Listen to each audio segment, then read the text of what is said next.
Okay, hello, I'm 009 and I hope you're all doing well. I will go through everything you need to know about Hotori in this guide. Make sure to leave a like and subscribe if you find this useful. It took a long time to research it and read the skills and whatnot, but more importantly, I hope it was useful. So let's get into it. Start off with, you see this at the beginning of the trial that she is a support unit that also provides some damage buffs. She seems more like sub DPS though. This damage buff comes from just being able to provide 10% increase when alive on the team to the team. We'll get into detail about her skills in a bit. So starting off with Hotori's normal attack, Misty Moon style, she does up to 5 consecutive attacks, dealing Cosmos damage. When held, she dashes and attacks with 4 instances of Cosmos damage. When attacking while falling, she deals 1 instance of Cosmos damage in an area and increases her attack up to 100% depending on her fall height. I noticed this is also in Nanily, so this bit might just be with any other character. So moving on, when you do a critical dodge and attack with a normal attack, Misty Moon style, she counters opponent's instant, dealing 1 instance of Cosmos damage and reducing break. Down to her actual mechanics, when Hotori is on field, she has a long close timepiece displayed on the screen, which is very important. It rotates its pointer slowly clockwise, and that is when it's regenerating energy. It can accumulate up to 120, which is enough to trigger her ultimate or use her skills 2 times. Now talking about her skill, Present Replay, she spends 60 non-close timepiece energy to trigger it once, dealing 7 instances of Cosmos damage. When you use support skills or redirect skills from allies for the next 5 seconds, it is recorded that is later on used in her ultimate. Each character can only have the skill recorded once, and Hotori being able to do up to 3 times per use, meaning up to 3 different redirect skills or support skills.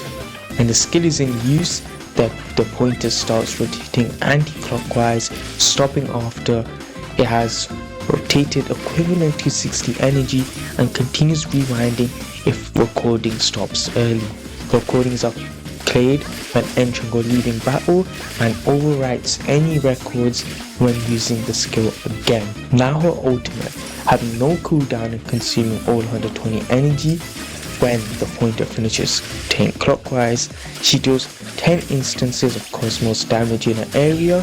She draws a katana from her umbrella, which she uses to attack and slows surrounding time to a near standstill, which is basically stopping it, I guess, which grants immunity to time controlling debuffs, and you are unable to switch. Cleanses any time related debuffs if active at the moment the ultimate is triggered. The ultimate replays all the skills recorded by the skill. Present Replay 1 time. The more recordings you have, the more damage your ultimate will do. The pointer is again continuously rewinded while the ultimate is active. Hotori can also build combo stacks while attacking with her katana, increasing damage per hit. When combo stack reaches 10, she does a finisher attack.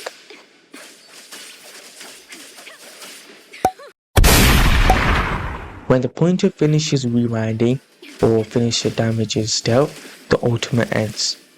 Now that we have gone through what her skills do, it's time to get to one of the most important parts of her build. To start off with, we'll be looking at her arcs, keeping in mind that she wants Cosmos damage and ultimate crit damage or even attack. So obviously we want her own arc, marching beyond time, giving her crit rate as the sub-stat. It also increases her attack by 16% and ultimate crit damage by 24% alongside 12% defense after certain conditions. This allows her to ignore enemy defense if she gets 3 stacks of waste time, but most of you won't have it, so these are the alternatives you want to look at. Arcs such as the rain that shook the world, given crit rate as substat 2. The main reason is that you get 30% Cosmos damage increase with skill and ultimate. Also increases the wear cycle intensity by 36 for 15 seconds after casting a redirect skill, which is good because Hotori uses cycles.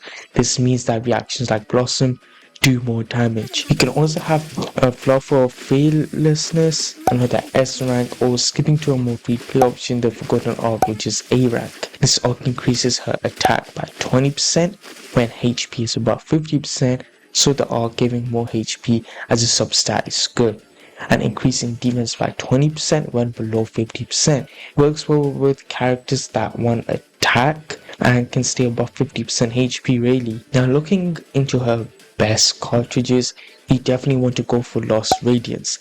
2-piece setbacks. Epic gives Cosmos damage 10%, whilst the 4-piece set ignores 25% of enemies' defense after the wearer casts an ultimate. This is really good for her to output the damage that she wants with her ultimate. I will only go for Fireflies in the Forest if you're going to play Blossom, which is Cosmos plus Anima reaction, as even though she can't use the 2-piece set, which is the Anima damage plus 10%, the 4-piece set is good for Blossom, giving her 8% crit damage every time a nearby enemy takes Anima damage, which can stack up to 7 times, which means 56% more crit damage. Just think about that really. A note to take that is that since her signature arc gives a lot of crit rate to the substat, max 24%, you want to get more Cosmos damage boost with crit damage. Otherwise, if you don't have an arc, focus more on crit rate and crit damage. Now talking about teams, I mentioned Blossom earlier, and a good team is to have Esper 0, to have both trigger instantaneous chain reactions of Blossom, which will increase damage output as another sub DPS. You can obviously need characters that have the Anima element. You can put in Nanody as a main DPS or place her with Mate if you don't have her to trigger more Vita bonds. And then have Julian as a support, which a lot of you should have, as we've got 2 free S ranks. Hopefully as her name right. Julian will provide a high AoE damage and application of Anima to trigger Blossom. And if you don't want to be up on this, Bud, my bad. It's caused by Blossom and releases 5 Vita pistols. The pistols explode every 2 seconds for area damage. Up to 3 buds are allowed in the field at once, and Julian can increase his cap to 6, which is really good. It's honestly the best team to go. She can't really contribute to Discord, so I wouldn't really go for that one, but that's my opinion. Next, talking about her skills, you want to prioritize her ultimate, as it's her main source of damage, and then her skill, and then normal attacks. When I say skills, I mean like leveling them up. Like for example, if you play Genshin Impact, you level up talents. That's what I mean. Now talking about her awakenings for the rich or lucky players out there, this is the order I would activate them in. First, you probably want Flourish. This should be fairly obvious as it can increase her damage during time stop, which is when you use her ultimate, by up to 36%, depending on the number of recordings, which is really good. Second, I'll have Time Takes Away. This reduces the enemy defense during time stop, because again, this lets her ultimate do more damage, which is what we want.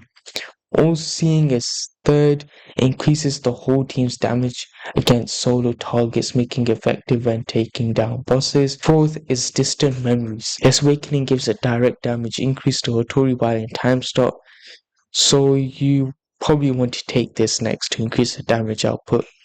Sky Relics is the fifth one you should activate.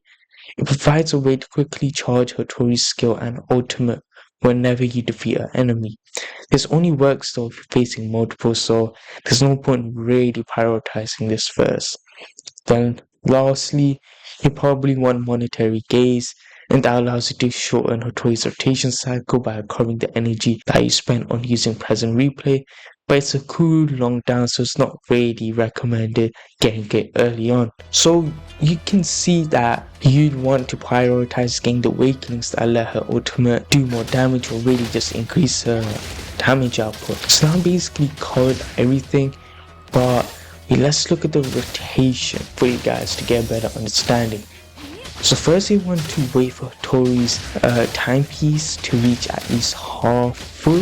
When you use the skill, it starts to record. You want to immediately use support or redirect skills so Hotori can record them. Make sure not to recast the skill again though, because if it already has recorded skills, it'll clear all of them, so you have to do it all again. Then thirdly, you deal damage with your main DPS and other sub DPS while waiting for the timepiece to finish charging, or you can really just use her. Once Hotori's non-close timepiece is full, apply any buffs and debuffs you can or if you want to maximize her damage. And then 5, you want to swap to her and then use her ultimate. Then you spam her basic attack combo until she uses the finisher. And this ultimate is also when she casts the skills that you recorded using the skill. So that is the rotation. And then lastly, once you finished it though, you probably want to wait for the timepiece to charge again before you'd want to restart the rotation. You can keep it on field or swap out, it's up to you. So that's really it for the guide. If you have any questions, please let me know. But remember, for Hotori, what you basically want is Cosmos damage bonus, so anything that can give her more Cosmos damage buffs and anything that can increase her crit rate and crit damage. The stats you should be prioritizing, I couldn't think of the right words, but what you should be prioritizing is getting crit rate and damage up, and then Cosmos damage. I'd rather have Cosmos damage than attack, but attack is also nice. And again, in my opinion, the Blossom team is the best because she can contribute to it.